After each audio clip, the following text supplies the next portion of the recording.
everybody, and welcome to Formula Facts. Thank you so much for joining us. Today we're going to get into a lot of fun stuff that happened in Saudi Arabia last week, and then we're going to get what's going to be going on in Miami. And we have some exciting stuff to talk about when we are going to Miami. You are going to Miami. I'm Jack Lake, and I'm joined here with Destinee.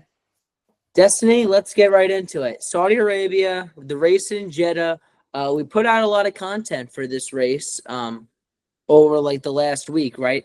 So let's talk about what actually happened during this race. Obviously, big headline: Oscar Piastri takes over drivers' championship, becoming the first Australian in forever to be at the top of that. And it was just a great race for him. And he started in second and worked his way up to number one.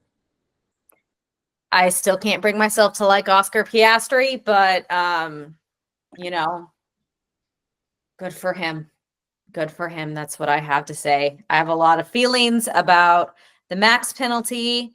I'm super sad for Lando because he crashed out in qualifying and he didn't qualify how he thought he should or how I thought he should. So it really just opened the door for Oscar to take advantage of all of those small mistakes and really get a win in. Yeah, we can definitely get into that with the penalty, right? Because that was if you look from the front of the race right to the end of it, that was right in the beginning, right into turn one. And there was actually a lot that happened right at turn one. We saw the Max incident, then we saw the Yuki incident, where I guess are two big things that we're gonna have to talk about. But like you said, it's just he's very impressive, Oscar. I like Oscar. I'm a fan of his. Compared to Lando, who I'm not liking as much as I used to, more and more as time goes on. But I think it was definitely a big race for McLaren just to show what they can do, right? And I think it was pretty impressive. Doesn't matter what you think about Lando, starting from 10th and then working his way all the way up to 4th. And we were talking about different tire strategies, and he definitely went with that overcut strategy. He stayed out there forever, right? And then ended up pitting late. Do you want to get into the incident between Max and Oscar? Yeah, I mean, it's a typical Max Verstappen move, right? We see him do this move over and over and over again, and he will get into a situation like this, and right at the apex of the turn, he'll say that he was ahead when he was off track. So he's done it before. He's going to do it again. It didn't work out for him this time. He got a 5-second time penalty, but it was also a hairy situation because the Yuki situation happened at the same time. A safety car was deployed. I'm a Red Bull fan. I'm a Max fan, and I think he should have given the spot back instead of take the penalty. And they can't switch cars under a safety car. I felt like, it could have been played a different way by Red Bull, and I think the 5-second time penalty really killed Max's race, and he wasn't able to get next to those McLarens again, which, I think to me, all he could have done was after the safety car, put himself in a position as race leader to give Oscar even a hint of a lead and then take it back, as we've seen him do before, and he would have had a much better race. But, he played the game, and it didn't work out this time. He's a very aggressive driver, and we know that. That's why, no surprise, what happened in turn one. And I remember they were talking about it on the before the race started. And I remember Martin Brundle was saying, maybe this might be the race that's better to start in the 2 spot, because then you can get on the inside for right into turn one. And he was talking about stuff like that. But it was just really interesting because, like you said, we've seen this move with Verstappen before, and he has gotten away with it. And I think even if you look at what happened, there's definitely a lot of different opinions going around. But it did look like Max, kind of got pushed off there. And we definitely saw the pictures that Christian Horner presented to the media of Max being a hair ahead of Oscar going into that turn. Now, what I was thinking personally is I don't know if Oscar really gave Max the room there to get into, we get past turn one, I guess. Yeah, Oscar's just as an aggressive driver. It's a mystery to me why I dislike Oscar, but I like Max. I feel like they're very similar in nature and personality. But Oscar's not going to give him the room, right? It's also Oscar's job to make sure that Max does get that time penalty. Just like how it's Christian Horner's job to take those pictures to the media and say, no, Max was ahead, right? Everyone's doing their job in the situation. It's just, that's where the rules come into play in the FIA, which was also a bit of a mess in that situation because the FIA took forever to make the call. It was a weird kind of time penalty to get, although we've seen a similar situation in the past. So like last year at Austin, something similar happened in Lando, also got a 5-second time penalty. Usually those time penalties are like 10 seconds long. So that was an interesting move by the FIA, but they took forever to justify why they made that call. It wasn't until like the end of the race that they told the media why they made the call. So the whole situation was hairy. It wasn't just, the incident. Yeah, like you said, like with the situation, the way that they handle it, like you said, they give the 5-second penalty, and I think actually someone commented in our in one of our like TikTok reels is that usually they give 10 seconds, and then sometimes they also give like the place back, and there was just like so many different you have to wonder like, well, why'd you say 5 seconds and not 10 seconds, and why'd you say they didn't have to give the position back? And I think it's kind of that they're giving you really have no idea, right? It's not, I hate to say that they can choose whatever they want but it's just like it's such an opinion from the stewards that are looking at the incident. I thought it was also pretty interesting what you brought up about like Oscar and Max not just being similar when it comes to racing and how aggressive they are in the car, but just like personality wise. They both are not like really outgoing, going right into the media kind of people. I mean, these are two people that like just grew up racing and love racing. Like they're not doing this for the fame; they're doing it because they love racing. That's why that was an interesting thing I thought you brought up, and I thought we could expand on that more. Yeah, I mean, just like you said, they both just want to do the racing. They're both fairly quiet. They don't really have a lot to say. They don't talk about they don't talk to the media very often. But even after the incident, right, like Max was in the press conference afterward kind of asked about it. And he essentially said, like, it's not worth it to talk about it because I don't want to get hit with the FIA with even more penalties, right? Like you get the sense that while they want to play the game, they don't want to play the politics, both drivers. And I think that you're seeing a lot of uneasy or unsettlement in nature with all of the teams in contention with the FIA because of all of these rules. Many of them have voiced how unhappy they are in the situation and that they don't like what's going on with the FIA. So, I mean, there's so many hands in this pot, making this just a difficult situation to handle. I mean, yeah, that like the whole FIA thing has not just been in the news recently this last week. It's for so long now. I think you look back to the F175 event when they bring up like thanks to the FIA and everybody boos, right? And then they bring up thanks to Pirelli tires and everybody's cheering.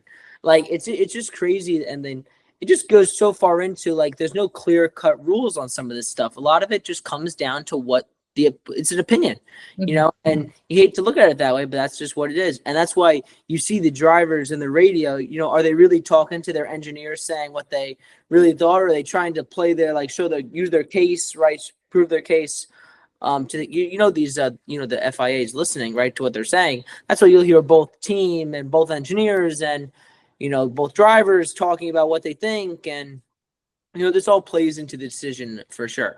Yeah.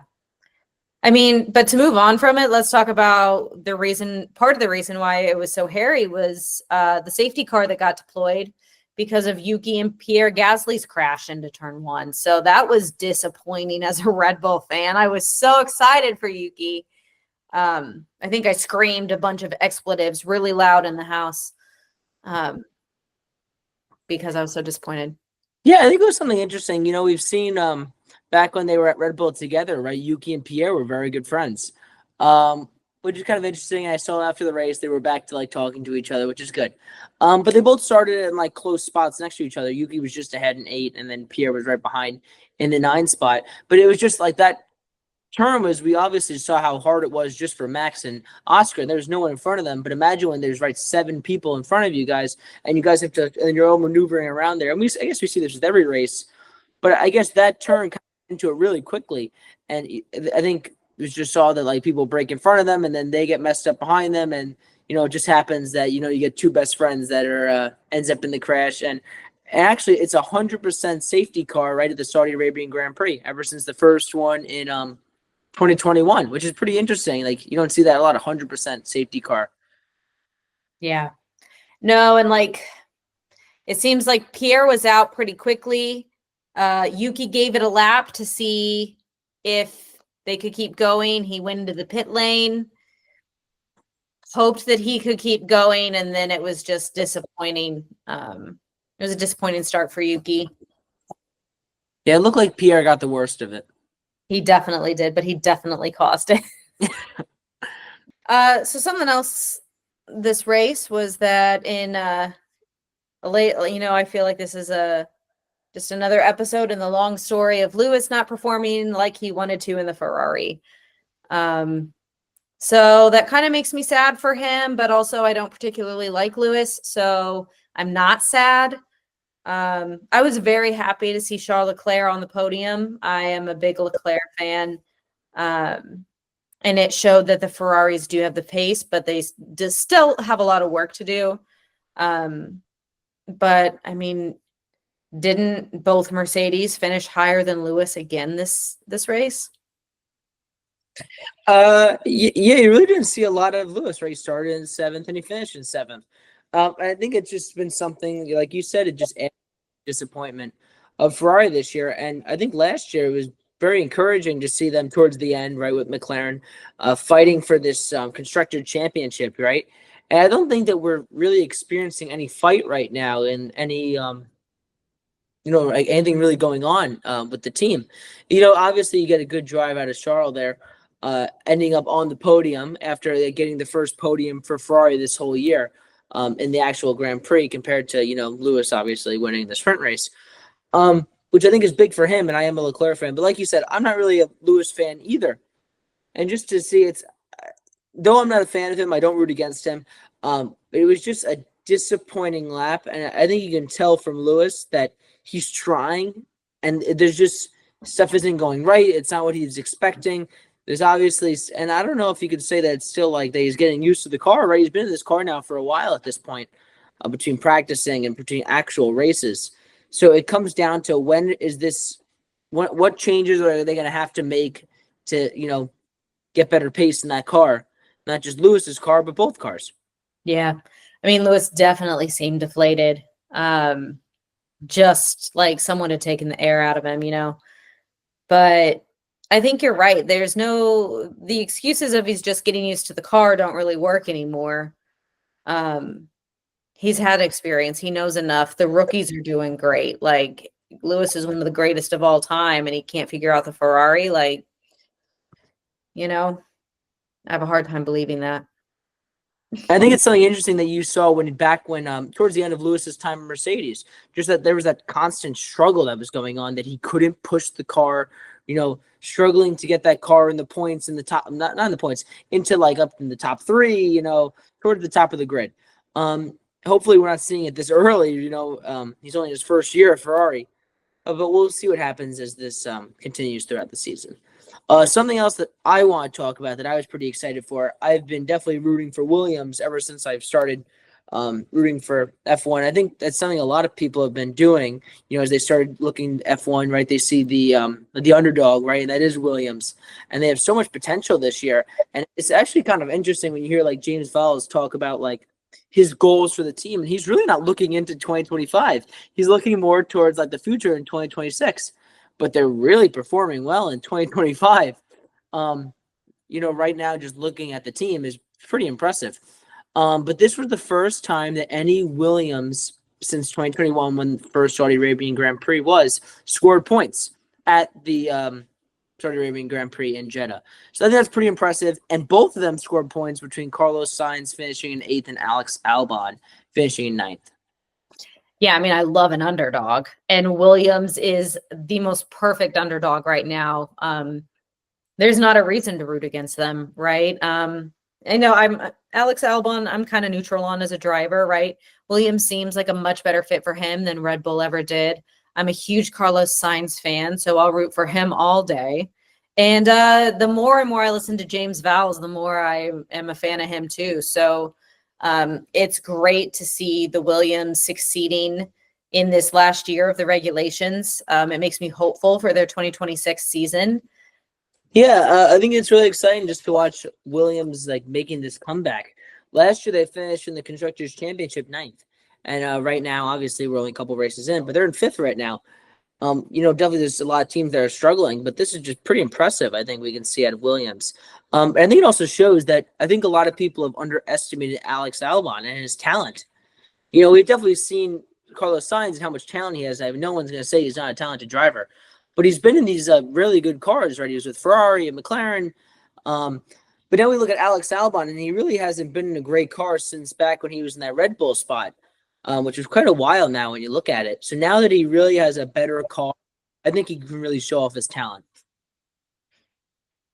No, I definitely agree. He's definitely been on the learning curve, but I think it's starting to show that he's figuring it out, right? He figured out how to put that car in the points, and how to really make an impact. And that was the whole goal, was to bring Williams back up from the bottom of the grid. And he's been with Williams now for a while. He is, and they signed his contract very early last year. It was one of the first moves in silly season that happened, where Alex re-signed his contract and James Vowles was like, he's my guy, I'm going to stick with him. It was a pretty sweet deal for Alex. Yeah, definitely pretty cool. Speaking of silly season, like you were saying, we can get into something that's been in the news recently about George Russell and maybe a possible move to Red Bull after talks with Christian Horner. I mean, this comes on the heels of the rumors that Max is unhappy at Red Bull, that he might make a move to Aston Martin. So at first I had thought that these rumors were unfounded because I thought it was just Helmut stirring up a bunch of nonsense. However, I don't think Christian Horner would talk to George Russell if those rumors were untrue. So I think this may lend a little bit of credibility to the fact that we may see Max move. Max and George historically don't get along. They had that feud at the end of last season.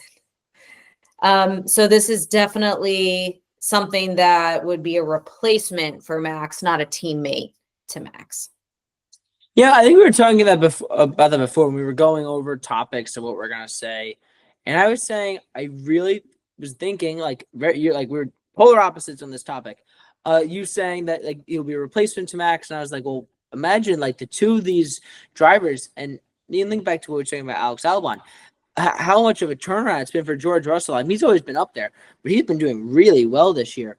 And I think if you could see these two drivers, obviously, like you said, they've been feuding for a little bit of time now. But if they can get together in a pretty good Red Bull car, what can we expect? I mean, this Red Bull spot, Yuki's definitely been trying his best, and then we saw Liam Lawson before, which was a complete mess. But if we can get two experienced drivers like we saw before, and you look back to seasons like 2023 between Checo and Max, two drivers that both could compete really competitively. I think it'll be really exciting if we could see something like that. I know it's just very disappointing that neither of them get along, and it's also disappointing that Max is there's rumors that he's upset. Yeah, I mean, it's not like teams care if drivers get along at the end of the day. Honestly, it's something that happens quite often in F1 that two drivers. Look at Pierre and Ocon. They were on the team for a while. Pierre and Ocon, Hulkenberg and Kevin Magnussen were feuding at one point. And I mean, look at one of the most famous feuds in F1 history. It was Ayrton Senna versus Alain Prost, and they were both drivers for McLaren. It was an amazing rivalry that existed within a team, and both are legends. I mean, that would mean that Yuki would leave his seat, but I think actually Yuki would be a great Mercedes fit, and it would be a Yuki Kimi pairing in my mind. And you would That'd be just such a good pairing now that you just said that. Wow. right. I think that'd be pretty cool. Probably wouldn't happen. And I think the only reason George would leave is if Mercedes switches halfway through the season and says, we're going to push Kimi as our number one driver, not you. Yeah, I mean, and George isn't a rookie anymore. I mean, we kind of always think of George as being someone, at least I think of him, someone that's kind of like, like you don't think of him as a veteran, but he's getting up there. He's been in Formula One for a while now. He's starting to start at Williams, and now he's been at Mercedes for a while. But it's definitely interesting to see how Kimi is performing so well. Now, as we get in the future of Mercedes, will they start to push the younger driver who's very young? That's definitely going to be the future for Mercedes. Is it relies on Kimi. So we'll see how that power struggle will end up. Definitely. And I think that can end up something as big as we saw last year with McLaren. I think that can be even bigger if we see Mercedes end up trying to favor Kimi. Yeah, it could end up a total mess. And Mercedes is doing really well this season. I mean, I find myself rooting for them too. So it could be interesting. We'll see what happens. Yeah, for sure. And I think we can take a little segue right into our next topic, Miami Grand Prix. I know it's something very exciting, right? First race that's going to be at a normal time for us to watch, which is exciting. First American race so far in 2025, and Destinee, you will be going to it. I am so excited. We're going for my husband's 40th. This is what he wanted to do. I have been pushing for a Miami race. I wanted to go last year. We didn't go. We went to Vegas last year, loved it. And so we're trying a different vibe for Miami. Vegas, we did a one-night ticket. It was our first race. I learned a lot. I'm never going to make that mistake again. I'm always going to buy a 3-day pass, and I am going to get a physical seat. So lesson number 1, buy the 3-day pass because quali is amazing. I'm also excited because it's going to be a sprint race, and it is an F1 race, and it is the premiere of the F1 Academy documentary. So you picked a busy weekend. I did. I was trying to go through my schedule today, and I was like, oh my gosh, we get in, and then we go to the F1 Academy premiere, and we have our dinner reservations at Joe Stone Crab, and then the first day is practice and then sprint quali, and then the next day is sprint and then quali, and then the next day is the race. And then I was like, how am I supposed to fit all these? I was like, we're not going to anything other than the race. So now I'm like, we have to hit the Williams fan zone. We have to hit the Red Bull fan zone. McLaren, I think, may have a fan zone. I don't entirely know. But I'm trying to hit all of the things. Plus, they have concerts going on at the race for artists that we want to see. I'm excited. If anyone that's listening is going, hit us up, tag us in your posts. We'd love to see you. I think that's so exciting. It's I mean, like you said, I'm very jealous of you, and you definitely picked a good race to go, because I think a lot of people might be like, oh, day 1 you have to watch practices 1 and 2, and then day 2 you gotta watch, you gotta watch practice 3, but you picked you get practice 1, and then you get into sprint qualifying, and qualifying events where it must be one of the most fun things to watch. Then you get to the sprint race, and then you get to watch the actual qualifying, and then the actual race. So you only really have the one practice thing that you have to get through. Well, otherwise, everything is action packed. And the F1 or the F1 Academy races. Yeah. So then you have F1 Academy qualifying, then you have F1 Academy race 1, then you have F1 Academy race 2. And you're going to those races too? Going to those races too. Are those races, what days are those races compared to the other ones? I believe that their practice is on Friday. I think practice and practice is on Friday. Quali and race 1, I think, are Saturday, and race 2 is Sunday. I think. I don't know that for sure. I need to check on the app. Yeah, that's all. It's going to be action-packed the entire time. You guys are gonna be busy. Very busy. That's so exciting. If we look into the Miami circuit, we'll talk about that for a second. We see 3 DRS zones. The first Grand Prix was in 2022. It'll be 57 laps, 5.4 kilometers around that. The lap record was set by Max Verstappen in 2023 with a minute 29.7. So this is definitely something that we can see will be an exciting race, between the 3 DRS zones, hopefully a lot of overtaking, and I'm definitely really excited. I know. So let's get a little preview of what you can expect while you're in Miami. We look at last year because that's something that I like to do when I look at these races. I look at last year and what happened a lot. Last year, Lando No Wins got his first win, right? Was in Miami. It was such a big deal. I think they did a really good job with Lando No Wins on the Drive to Survive. That was very funny. I enjoyed it. We saw Lando finish number 1, which is a big deal for him, obviously. Max Verstappen 7 seconds behind in 2, and then Charles Leclerc finishing up the podium in the 3 spot, and then Sergio Perez was in 4. Lewis Hamilton, the Mercedes, actually finished in 6th, and Yuki Tsunoda in the RB finished in 7th. So there definitely will be an exciting race to look at. It was a struggle for Piastri. Piastri finished in 13th, which isn't that great for him. But we saw points finish for Alonso finishing in 9, and Ocon in the Alpine finishing in 10. What are you to expect when you go to Miami? What do you expect to see? What do you expect from the teams? What are you expecting? I think McLaren are going to be quick. It's another street circuit. They do really well. But I also think that the Red Bulls are going to be quick. I have high expectations for the Red Bulls this race.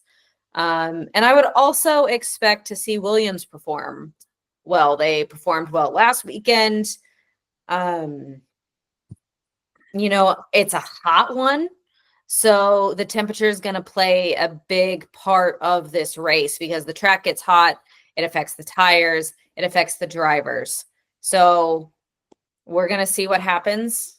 But I would look at McLaren and Red Bull to really be in the heat of battle yet again. I think a big thing we saw on the F1 news circuit recently that I've been looking at is this big headline about Christian Horner talking about how Jeddah was the most competitive race to date, and that they're going to be way quicker, and they were way quicker than McLaren in Jeddah. And I think this little quote that we can look at from Horner is him saying, of course, everybody is super disappointed about the outcome of the race today, which was in Saudi Arabia. I feel like a race that we have McLaren beat, but it is what it is. Congrats to Oscar, and we'll take the positives out of the weekend and focus on Miami. So I think it really shows that this is going to be a big push from Red Bull to say, we're not out of this. We can fight back. We are quick. We are quicker than the McLaren. They went right forward. They didn't say we're as fast. They said that we're quicker than McLaren. And, Christian Horner is very competitive, and he does not want to lose to Zach Brown. That's for sure. Who does? I don't even think that the McLaren drivers like him. I don't know who likes him. He reminds me of that restaurant owner. Whenever you go to a restaurant and none of the staff wants him around, and so he's just socializing and schmoozing, and the staff's running around behind him trying to fix everybody's mistakes and apologize. That's how I feel Zach Brown is. Yeah. Not fun. No. But I think it should be a really exciting race. I think Max is going to come out with a big vengeance. He wants revenge. He wants to finish in this number 1 spot. Max right back, if you look into what happened in 2023, when they were at Miami, was in the number 1 spot. So this is a race that, not that he's out of the running for. He can totally be up there on the podium, be up there, maybe on pole and compete for a number 1 spot on the podium. Yeah. I think it's going to be a him and Lando showdown again, because I really think Lando has something to prove. Oscar's kind of showing his strengths as a driver. He's been very strong this season, and Lando wants to be McLaren's number 1 driver. So I think that we're going to see a real showdown. I think you bring up a good point there when you talk about what McLaren's going to end up doing, right? We definitely saw towards the end of last year, there's like kind of like silent. Maybe we're going to start going more towards Lando, because he's going to be a more experienced driver. But now, if you look at it, Oscar Piastri is in the lead when you look at the Drivers' Championship. So what will McLaren do, right, as they continue throughout the season? I mean, Oscar is totally looking the last couple of races quicker than Lando. Looking back at Miami, the inaugural race for Miami was in 2022, and that race was won by Max Verstappen, and it was won by him in 2023. So this is definitely something that, Lando, Max, Oscar can all be competing for. And I'm really not expecting someone else finishing this race, getting the trophy if they're not in that Red Bull, being Max. I mean, I'm not going to expect Yuki, Max or McLaren driver. Yeah, and then when it comes to the race circuit, we're going to have a reel coming out this week, or maybe it already came out about, what we're going to look for at the Miami International circuit. So it's definitely going to be really exciting. Let's get into our predictions. I'm going to go first because I'm going to go with a realistic. I just have to sort out what order I think they're going to be in. I think it's going to be a Max, George, Lando podium. Max first, George second, Lando third. No Oscar. I don't like Oscar. That's why I'm not going to put Lando on my podium. I'm not going to put him on my podium because I don't want him there. Yeah, let's see. If I look at what I'm going to do for my podium, I'm definitely going to have to put a Red Bull. I'm definitely going to put Max up there. I'm definitely going to put a McLaren driver up there. And then if I'm going to look, I don't think that both McLarens are going to be up there because usually they have a tendency if one's going to do really good, the other one doesn't do good. So I have to, rest of what's been doing really good for McLaren. I'm going to put Oscar Piastri up there. Now it's just a matter of what order and who else I'm going to throw in from a different team. I think I am going to stick with something that I really want to happen. So I'm going to put in my number 1 spot, I'm going to put Max. My number 2 spot, I'm going to put Oscar. And then when I look at my number 3 spot, I'm going to put a Mercedes driver. George Russell has been performing really well recently, but I want Kimi Antonelli to get a podium. And I want to say that I predicted him on my podium when he gets his first podium. So he's going to be my number 3. So to sum it up, I would have Max, Oscar, and then Kimi. Nice. All right. That's fair. That's fair. Like Destinee said, she's going to be in Miami this weekend. So definitely, guys, if you guys are going to be there, if you guys are interested and have questions about Miami and what it's like to be going to a race, if you guys haven't been to one before, I know I'm definitely going to have a lot of questions when we come back for Destinee. So definitely make sure to put some comments up there. I know Destinee and me will try to get back to you guys. We've been doing a pretty good job of that. So yeah, definitely reach out to us. It's going to be definitely an exciting weekend and something new for you guys to watch as we experience a race in Miami, and hopefully we can get an exciting one. Last year you got to go to Las Vegas and you saw Max clinch the title, so hopefully get another good one.